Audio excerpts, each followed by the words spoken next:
Bonjour. Le Bitcoin consolide sous les 36K. Les altcoins, quant à eux, en profitent pour rattraper leur retard. À quoi faut-il s'attendre pour les semaines qui viennent? C'est ce que nous allons voir dans l'analyse du jour. Mais avant de commencer, n'oubliez pas de vous abonner, de mettre un petit pouce bleu et de laisser un commentaire. Alors aujourd'hui, comme chaque lundi, on va faire une petite analyse weekly. On va également voir ce qui se passe à peu près sur les altcoins, mais d'un côté général, on ne va pas analyser d'altcoins aujourd'hui, on verra ça dans les jours qui viennent. Et, et puis voilà, ce sera déjà pas mal. Avant de commencer, je vous rappelle que ce week-end, j'ai fait une nouvelle vidéo pour les crypto-pépites. Hein, donc 2, 3, je crois qu'il y a même 3 nouvelles crypto-pépites. Donc n'hésitez pas à aller la voir si ce n'est pas déjà fait. En parlant de ça, j'ai fait une vidéo, tourné une vidéo hier soir, une vidéo bonus qui sortira mercredi, qui aura encore une nouvelle crypto-pépite. Mais c'est surtout pour faire un rappel de toutes les règles à respecter quand vous voulez investir dans des cryptos risqués, voire même dans les cryptos en général, euh, pour vous dire les risques encourus et les bons comportements à avoir, les stratégies que vous pouvez avoir également pour limiter les risques. Voilà, je parle beaucoup dans cette vidéo.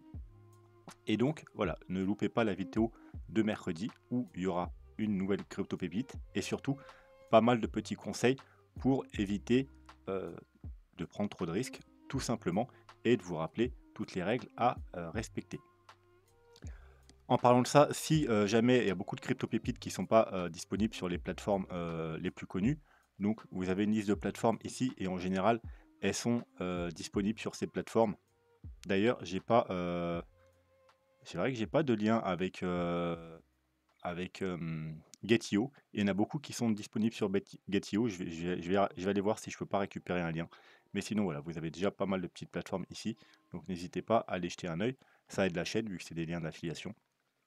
Donc, on va pas perdre plus de temps. On va se diriger vers la cryptomap. Et en plus, c'est bien, c'est sur la semaine. Donc on peut voir quand même une map qui est relativement verte. Hein. On a quelques altcoins dans le rouge, hein, notamment Floki avec -15, Poly -13 et 2-3 petits altcoins que je connais moins ici. Mais globalement, c'est plutôt du vert sur toute la map et on a quelques altcoins qui performent plutôt pas mal. On a Osmo avec 55%, OKT 26%, SNT que je ne connais pas d'ailleurs 72%, Arc 52%, Blur 44% et Illuvium plus 36%. Le CryptoFear, il est à 74, hier il était à 70, la semaine dernière il était soit dans les 70, soit un petit peu en dessous. Donc c'est un niveau important, c'est un niveau clé, c'est un peu un niveau barrière, comme je vous l'ai déjà dit. En général, quand on arrive entre les 70 et les 80, soit on va réussir à passer les 80 et on aura une accélération haussière, une forte tendance haussière, ou soit on va avoir un rejet de ces niveaux et on aura une correction. En général, quand on arrive dans les 70-80, c'est à peu près tout le temps ça qui se passe. Donc on continuera bien entendu à surveiller ça attentivement. Le dollar, il n'y a pas de grand changement. Hein. Il casse le niveau qu'on attendait. Maintenant, voilà, il faudrait éviter qu'aujourd'hui il réintègre. Hein. On veut, nous, qu'il continue à chuter, bien entendu. Les prochains niveaux à surveiller, tout simplement parce que on a eu une poussée haussière là, qui a duré un certain temps. Hein. Et la correction, eh bien, on surveillera les niveaux 0,382, 0,5, 0,618. Donc hop, je vais enlever ça. Voilà, donc c'est le rectangle jaune ici. On a ici également le gros niveau de support. Donc théoriquement, vu que on a déjà cassé la trendline, alors on n'a pas encore clôturé la journée, mais techniquement aujourd'hui, ce sera la bougie de confirmation pour la cassure de ce niveau important. Il y a des chances que la correction continue et qu'on ait recherché cette zone ici. Ensuite, là, c'est là que tout va se jouer, si on y va bien entendu, puisque on pourra avoir un peu plus de certitude sur les scénarios à venir. Est-ce que là c'est juste une petite correction pour repartir plus haut, ou est-ce que justement ce mouvement là c'était juste la petite correction d'ici pour aller faire des nouveaux plus bas? Nous c'est ce qu'on veut, hein. Nous c'est que la correction long terme continue, hein. Donc on veut que cette flèche là se prolonge jusqu'ici, voilà, mais on en saura un peu plus quand on aura déjà atteint ces niveaux. Là, le CME, contrat futur. Donc, on a enfin comblé le gap, hein. Comme je vous ai dit la semaine dernière, on n'avait pas comblé le gap, hein. Le gap est ici, hein. Beaucoup de personnes qui disaient qu'on avait comblé le gap la semaine dernière. Vous pouvez voir, le gap se trouve ici, hein, au 35 925 $. Donc, on n'avait pas comblé le gap lundi dernier. Dans la semaine, on est parti le combler. On l'a touché pile ici. Là, on a fait un petit fake out. Vous voyez, on a été rejeté. Donc, vous voyez, d'ailleurs, le niveau, il joue comme un niveau de résistance. Donc, on n'en parle plus. Le prochain gap, il est très haut. Il est aux 53 305 $ exactement. Et bien entendu, on a encore petit gap ici aux 26 000 $ et petit gap aux 20 000 $. Mais vu que c'est des gaps de rupture, on n'est pas obligé d'aller les combler, du moins que la probabilité qu'on aille les combler sont plutôt faibles. Voilà. Donc ça, c'est pour le contrat futur. Le total market cap 3. Hein. Donc on se dirige vers le haut du range. Après avoir cassé le petit range ici, on a rejoint la médiane du canal. On a cassé la médiane comme prévu. On a rejoint la trendline et ce niveau intermédiaire de résistance. Une fois cassé, l'objectif c'est tout simplement, on va le prolonger maintenant un petit peu, le haut du range.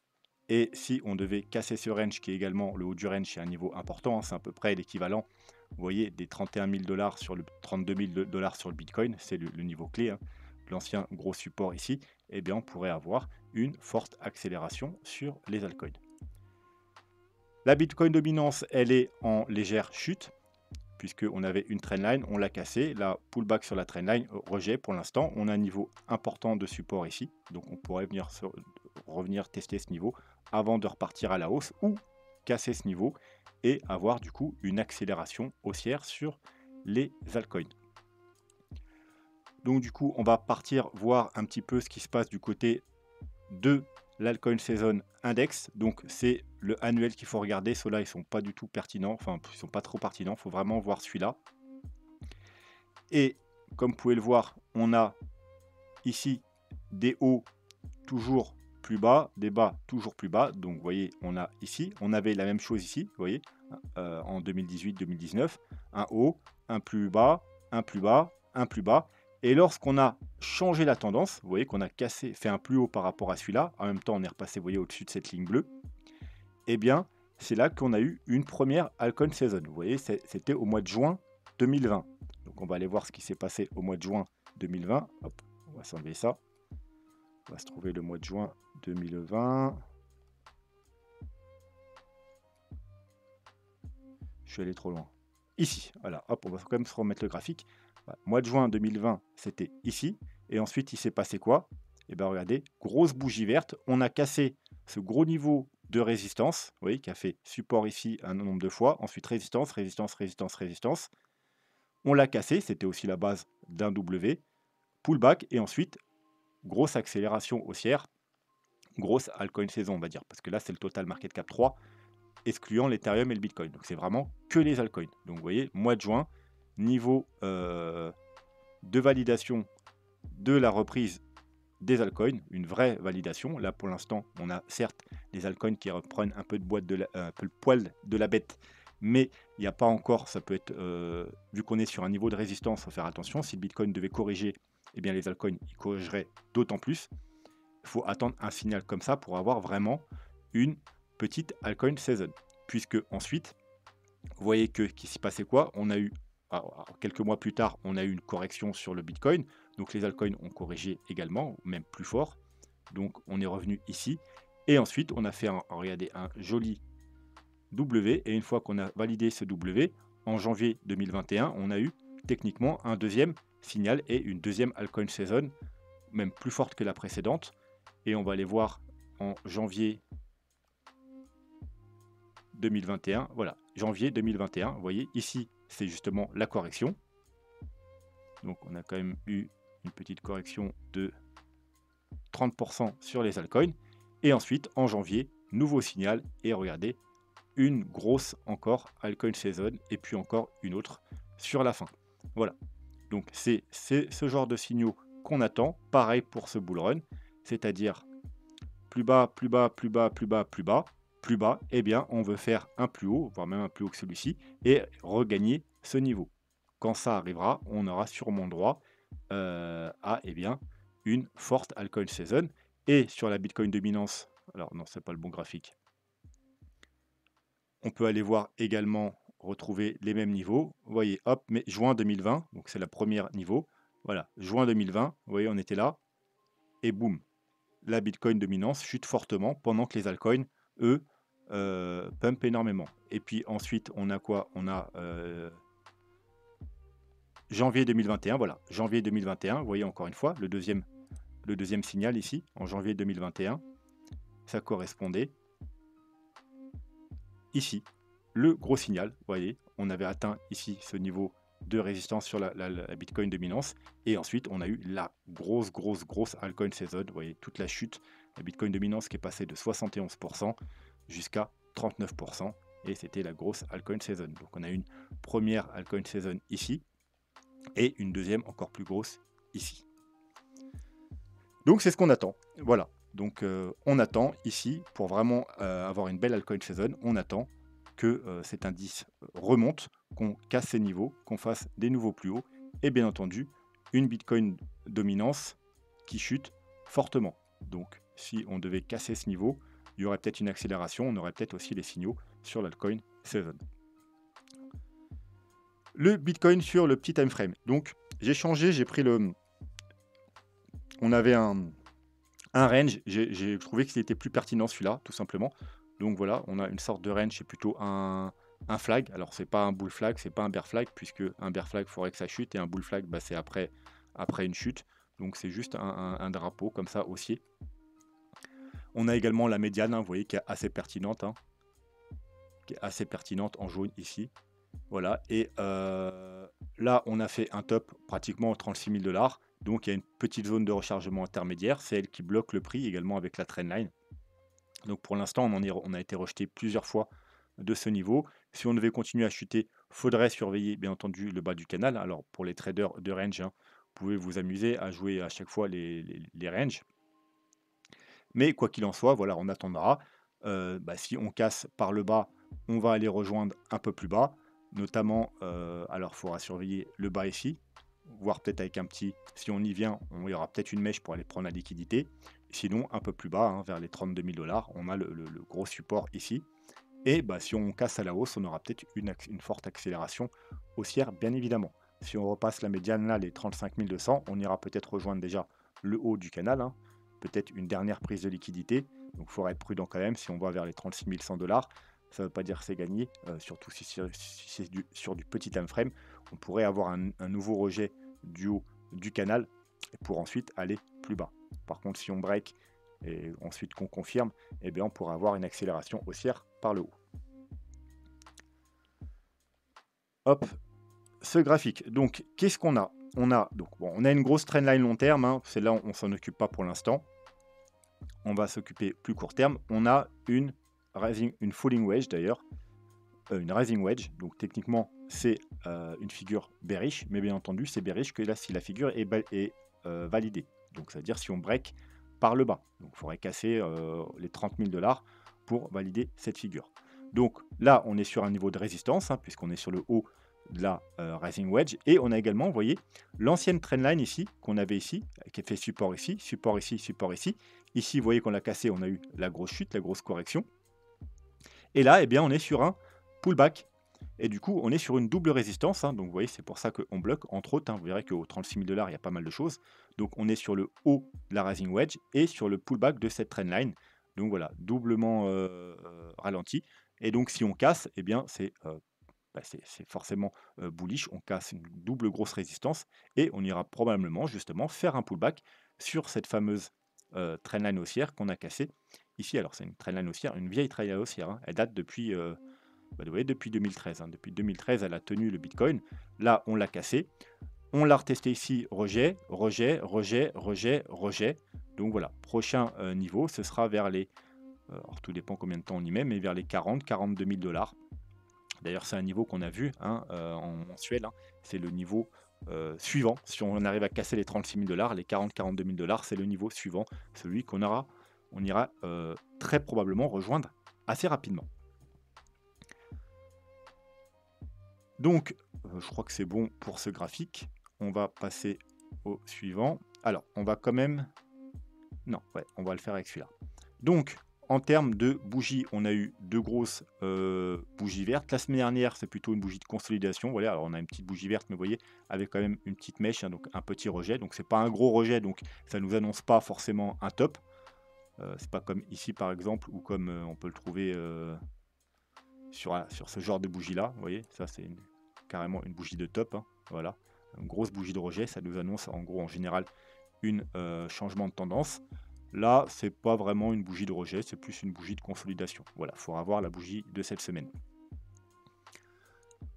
Quoi qu'il en soit, on a eu la validation puisqu'on a eu une grosse clôture de bougie largement au-dessus et une bougie de confirmation. Donc, on a validé la cassure de ce niveau, hein, des 31 000 $. Et du coup, on a validé la cassure du fameux rectangle blanc. Alors, à quoi correspond le rectangle blanc? Je vais répéter au cas où s'il y a des nouveaux sur la chaîne. Tout simplement, pour moi, un bull run se fait en 3 phases. Donc, on a un bottom. Première phase, on a une première impulsion haussière. Ensuite, deuxième phase, on a une grande consolidation qui dure entre 200 au minimum 200 jours en général. Voilà, ici. Et ensuite, quand on casse ce rectangle, qui est le haut du rectangle, c'est tout simplement le top qu'on a fait dans la première impulsion, eh bien, on a la dernière, enfin la troisième phase du bull run. Voilà, c'est la partie où ça monte très fort, ce que certains appellent bull run. Voilà. Pour moi, un bull run, c'est une tendance haussière. Donc, le bull run commence, je vous rappelle, quand on a trouvé un bottom. Donc, pour moi, on est en bull run depuis les 15 000 $.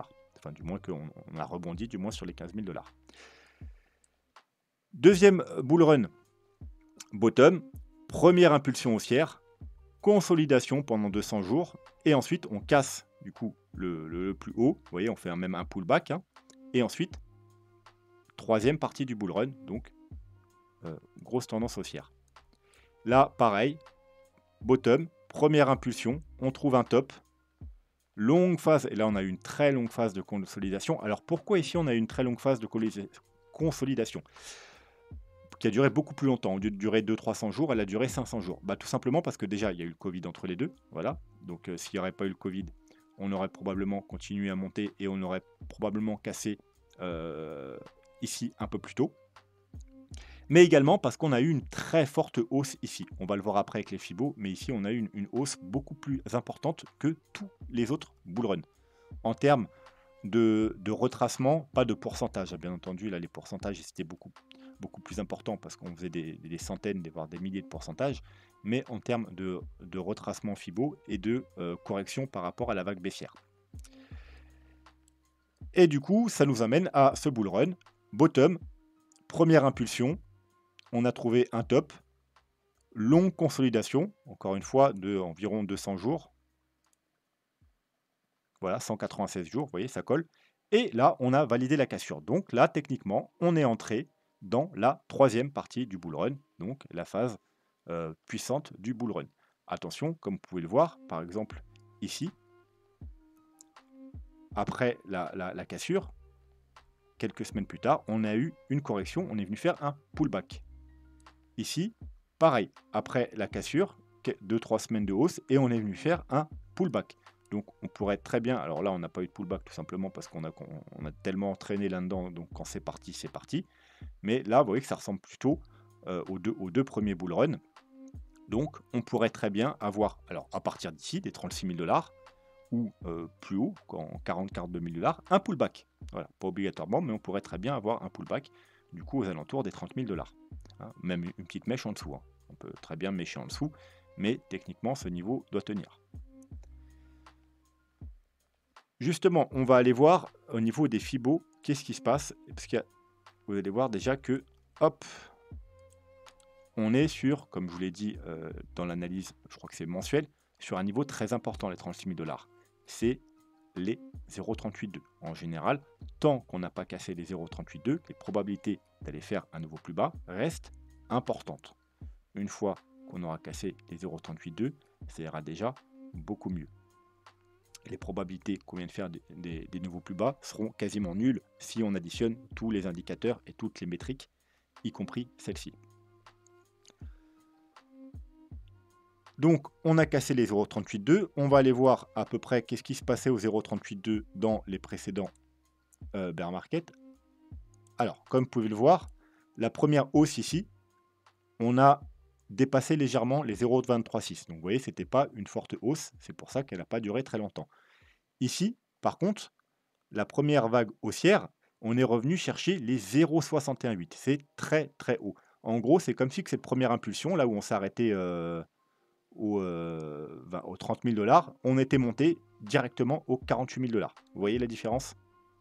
Et ensuite, du coup, si ça aurait eu lieu, eh bien, on aurait effectivement traîné beaucoup plus longtemps avant de recasser ce niveau. Là, ce n'est pas le cas. On a eu une première impulsion assez faible. Du coup, on est resté que 200 jours. Donc, ensuite, on a eu une correction. Et ensuite, vous voyez, les 0,38,2, ils ont quand même joué le haut. Alors, ils ont joué d'abord le rôle de support, vous voyez ici. Et ensuite, résistance, résistance, résistance, résistance, résistance, résistance. Et une fois qu'on a cassé les 0,38,2, eh bien, le bull run a pu repartir très fortement. Ici, hop. Alors, première impulsion.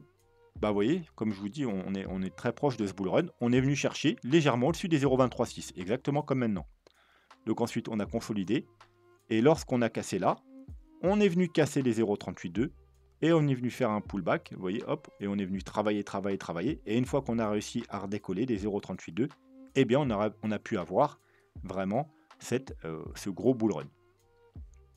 On va effacer quand même, sinon après, on ne va plus rien y voir. Et le premier bull run, enfin, le deuxième, mais enfin, du moins le premier bear market bull run. Première impulsion, on n'est même pas venu au 0,236.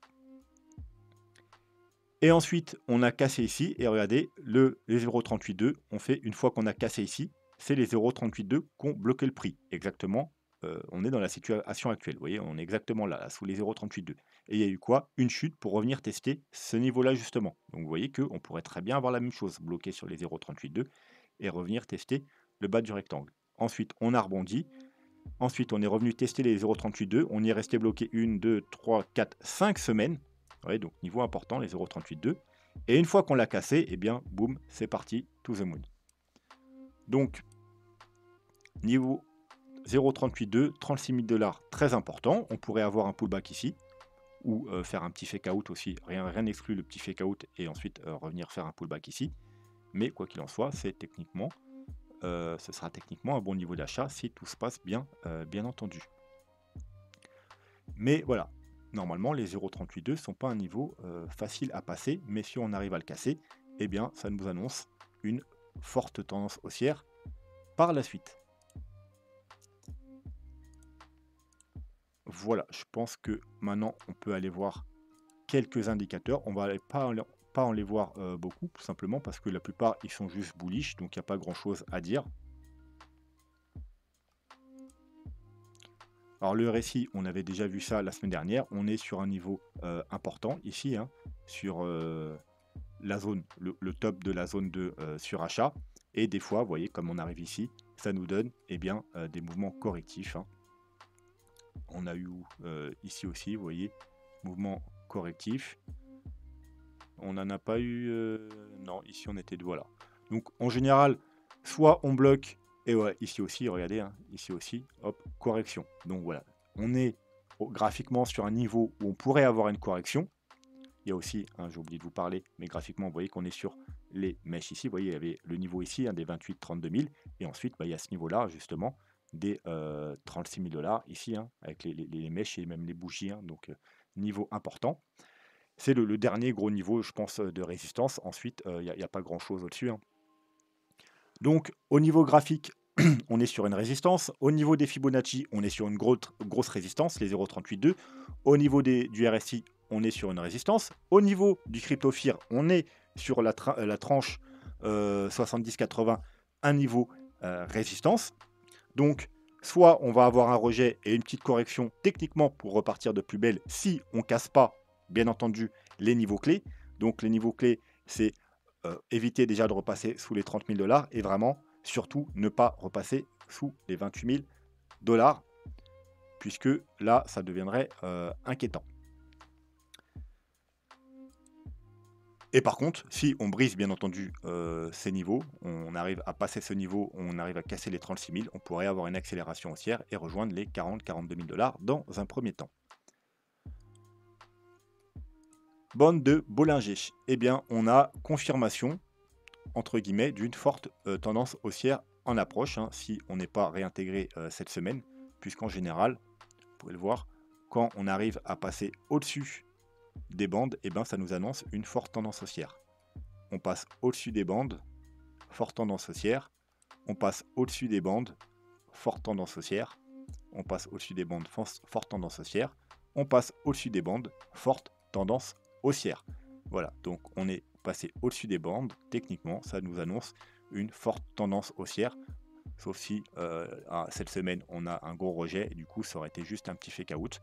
Mais ça ne changera pas quand même l'analyse long terme. Je pense quand même que ça annoncera une forte tendance haussière long terme. Parce que je pense que c'est déjà arrivé. Vous voyez que justement, on arrive, voilà, bah, par exemple ici même, hein, on l'a cassé, on a eu une petite correction, mais ensuite, voilà, forte tendance haussière. Donc sur du court terme, on pourrait avoir la correction, le pullback dont je vous parlais, mais techniquement, ça nous annonce une forte tendance haussière pour les mois à venir.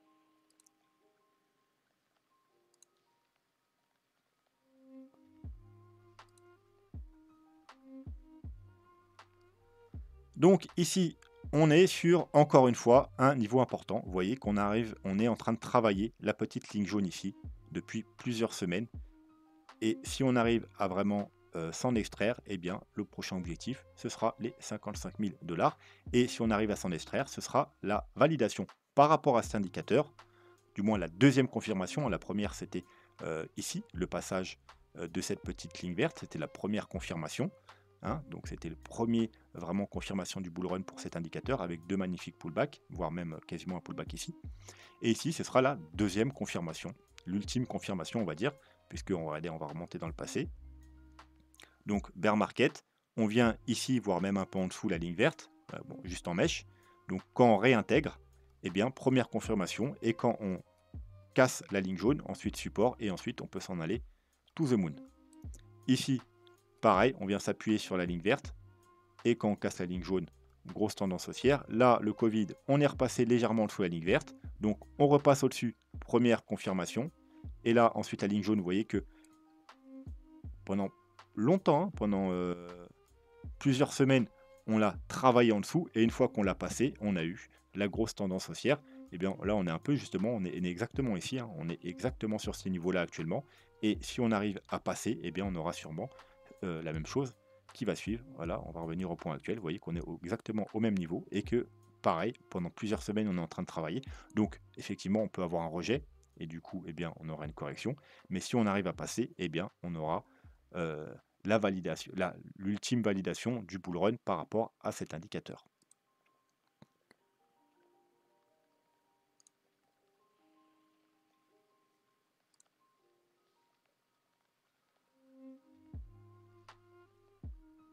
Gaussian Channel, on a validé la cassure du Gaussian Channel, et voilà, on est, voilà, comme on est à peu près ici par exemple, hein, le 20 juillet. Donc on pourrait avoir un pullback, hein, avant de monter. Donc voilà, ici vous voyez, on l'a cassé, tac tac tac, pullback, et ensuite on part. Donc le Gaussian Channel, il est actuellement au 28 000, presque aux 29 000 $. Donc on pourrait très bien avoir un pullback tant qu'on ne repasse pas en dessous. Voilà, on n'est pas censé repasser en dessous. Là, ce serait plutôt inquiétant. Mais tant qu'on tient le haut du Gaussian Channel, au contraire, tout pullback, eh bien, c'est un bon niveau d'achat. Vous voyez là, on en a eu un, après on n'en a pas eu jusque ici. Et encore une fois, c'était un bon niveau d'achat. Ici également. Et ensuite, quand on l'a réintégré, eh bien, malheureusement, il valait mieux fuir, parce qu'ensuite, c'était le bear market. Pareil ici, hein, bottom, hop, on l'a cassé, pullback, donc bon niveau d'achat, et après, bah, il n'y en a pas eu, il n'y a pas eu de pullback, donc voilà. Donc s'il y avait eu un pullback, ça aurait été un excellent niveau d'achat, il n'y a pas eu de pullback, mais voilà. Ici, pareil, on l'a cassé, pullback, donc vous voyez, il y a souvent quand même au moins un pullback, et souvent ça arrive peu de temps après, et ensuite, eh bien, il n'y a pas eu de nouveau pullback, mais tous pullbacks sont une bonne opportunité d'achat, voilà, quoi qu'il en soit. Si on devait avoir une correction, et qu'on revient faire un pullback, vous saurez que c'est un bon niveau pour tenter des achats. Bien entendu, il ne faut pas se limiter à un indicateur, il faudrait également aller voir le reste, mais en tout cas, voilà. Par contre, si on recasse les 28-29 000 $, ça, ce sera plutôt inquiétant. Et on va finir avec Ishimoku. Donc, on est au-dessus du nuage, au-dessus de la Tenkan, au-dessus de la Laginspan, au-dessus de la Kijun, excusez-moi. Donc, on a un gros support maintenant qui est formé par la Kijun et la Tenkan, donc aux 30 300 $.